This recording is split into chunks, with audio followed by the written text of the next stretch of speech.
1970 के दशक में कुछ एस्ट्रोनॉमर्स एक्सरेज की मदद से यूनिवर्स को सभी डायरेक्शन से स्कैन कर रहे थे। तभी उस स्कैनिंग के दौरान उनके हाथ एक ऐसी चीज लगी जिसे देख पूरी स्पेस कम्युनिटी हक्की बक्की रह गई। इस पर और रिसर्च करने के बाद यह पता चला कि आज पृथ्वी पर जो भी लाइफ पॉसिबल हो पाई है, टेक्नोलॉजिकल एडवांसमेंट्स पॉसिबल हो पाए, वो भी इसी बबल की देन है। पर आखिर कैसे ये बबल फॉर्म हुआ और कैसे हम इस बबल के अंदर पहुंचे? Well, let's find this out in our today's video. So friends, जैसे हमने डिस्कस किया कि पिछले 50 सालों से हमें यह तो पता है कि हमारा सोलर सिस्टम एक बबल से घिरा हुआ है, लेकिन वो बबल आखिर बना कैसे, उसका प्रेशर साइज क्या है, उसका शेप क्या है, ये सारे सवाल फॉलोइंग मन में खड़े होते हैं, राइट? वेल, ट्रस्ट मी, ये बहुत सारे साइंटिस्ट के लिए कई सालों तक चलने वाली पहेली थी और हाल ही में अभी ही एक रिसर्च ने इस बबल के एग्जिस्टेंस की गुत्थी को सुलझा दिया है।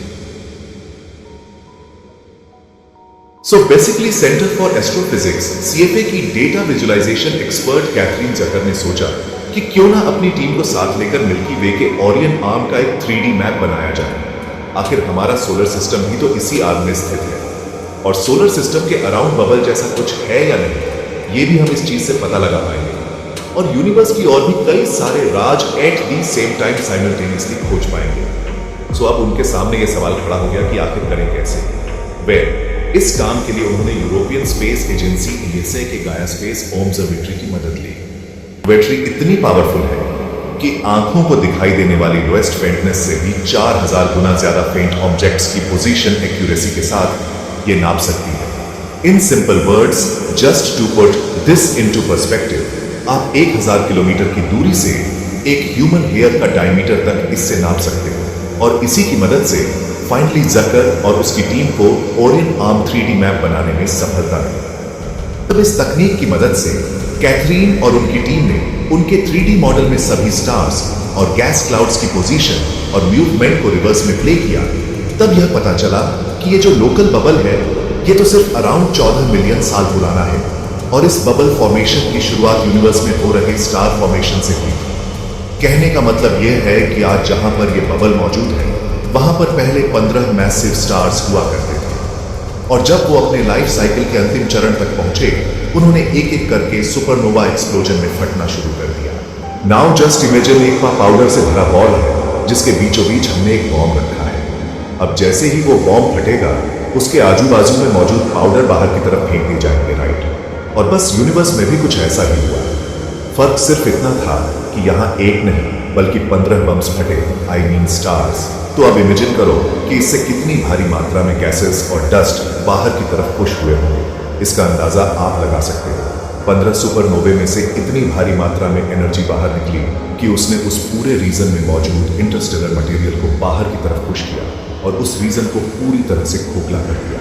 और अब क्योंकि इस एक्सप्लोजन की वजह से उस रीजन में मौजूद बाकी मटेरियल के साथ साथ स्टार क्रिएटिंग मटेरियल जैसे कि हाइड्रोजन भी बबल के एज पर जमा हो गए, तो इनडायरेक्टली वो एक स्टार फॉर्मिंग रीजन बन गया। और अगर आज की तारीख में देखा जाए तो आज इस पूरे बबल के सरफेस पर 7 स्टार फॉर्मिंग रीजन्स मौजूद हैं और हाल ही में जब इन्हें स्टडी किया जा रहा था, तब इनके पोजीशंस के बेसिस पर एक बहुत ही इंपॉर्टेंट बात सामने आई कि हमारा जो बबल है वो कोई बबल शेप का तो है ही नहीं, वो एक रैंडमाइज्ड क्लब शेप का है, जस्ट लाइक अ पीनट, जो कि खुद भी 6.4 किलोमीटर पर सेकंड की स्पीड से एक्सपेंड हो रहा है। रिसर्च में एक और चीज सामने आई कि हमारी पृथ्वी, इनफैक्ट पूरा सोलर सिस्टम इस बबल के एकदम बीचों बीच मौजूद है, एकदम सेंटर में। बट यहां पर अभी नेक्स्ट सवाल आता है कि हमारी पृथ्वी को बने तो 4.5 बिलियन ईयर्स हुए और सन को 4.6 बिलियन ईयर्स, और ये ब्लब तो कुछ 14 मिलियन साल पहले बना है। तो फिर ये लोग इस बबल के बीच में आखिर आए कैसे? और इतना ही नहीं, जैसे हमने जाना कि 15 सुपरनोवे होने के बाद यह बबल बना है, तो फिर आखिर सोलर सिस्टम सर्वाइव कैसे किया? बिकॉज एज यू नो, अगर हम किसी भी रैंडम सुपरनोवा की बात करें तो उससे निकले हुए शॉक वेव्स में पूरी ताकत होती है कि वो पृथ्वी जैसे किसी प्लैनेट को मिनटों में डिस्ट्रॉय कर दे। So definitely the question follows कि अगर हम इसके अंदर थे तो अब तक हम जिंदा कैसे हैं?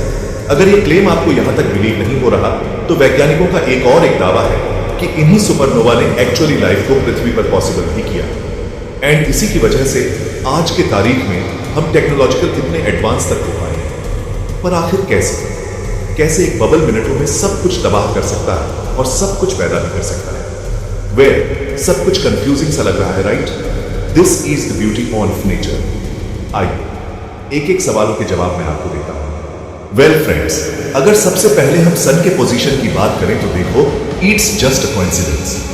हमारा सोलर सिस्टम पहले से इसके अंदर नहीं है, बल्कि वो हमारी गैलेक्सी मिल्की वे का चक्कर काटते काटते इसके अंदर वापस आए। और सिर्फ अपना सोलर सिस्टम ही नहीं, बल्कि ऐसे और भी कई स्टार्स हैं जो इस बबल के थ्रू गैलेक्सी के अराउंड घूम रहे हैं। इसका मतलब यह हुआ कि इस रीजन में से चीजें अंदर बाहर हो सकती हैं, लेकिन स्टार फॉर्मिंग मैटर ना होने के कारण कोई स्टार्स इसमें फॉर्म नहीं हो सकते। सो चलो, पहले सवाल का तो जवाब आपको मिल जाए। अब बढ़ते हैं हमारे अगले सवाल पर। आखिर कैसे हम इस एक्सप्लोजन से बचें? सुपरनोवा यहां पर 15 सुपरनोवे से कोई बच सकता है क्या?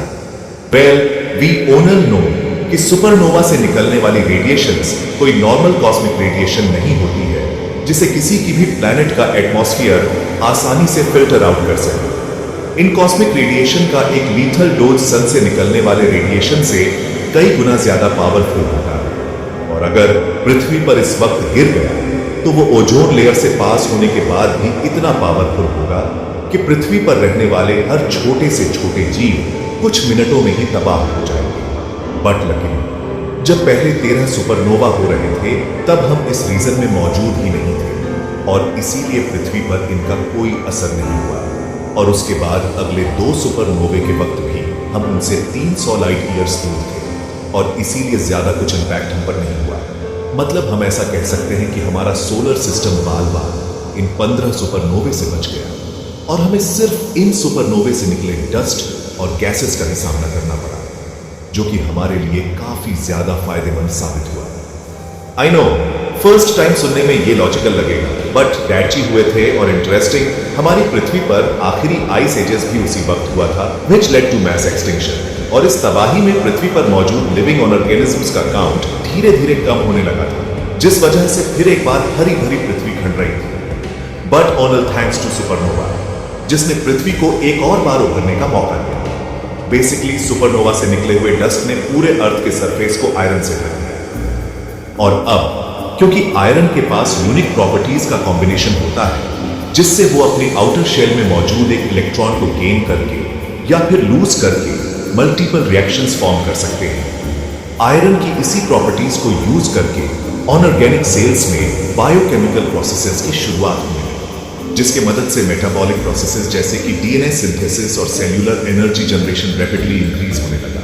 पर जैसे कि हमें पता है, everything that has a beginning also has an ending. इस बबल का भी कुछ ऐसा ही हाल है।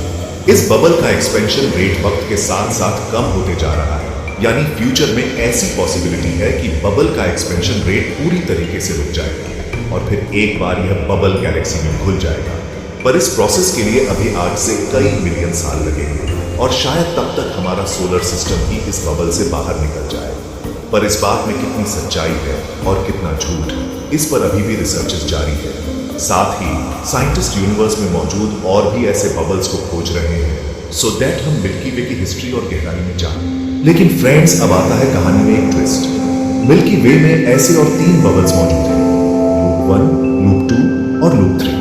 इनफैक्ट लूप 1 बबल और लोकल बबल यानी हमारा बबल एक दूसरे से टनल के जरिए इंटरकनेक्टेड है, जिस टनल को लपस टनल भी कहा जाता है।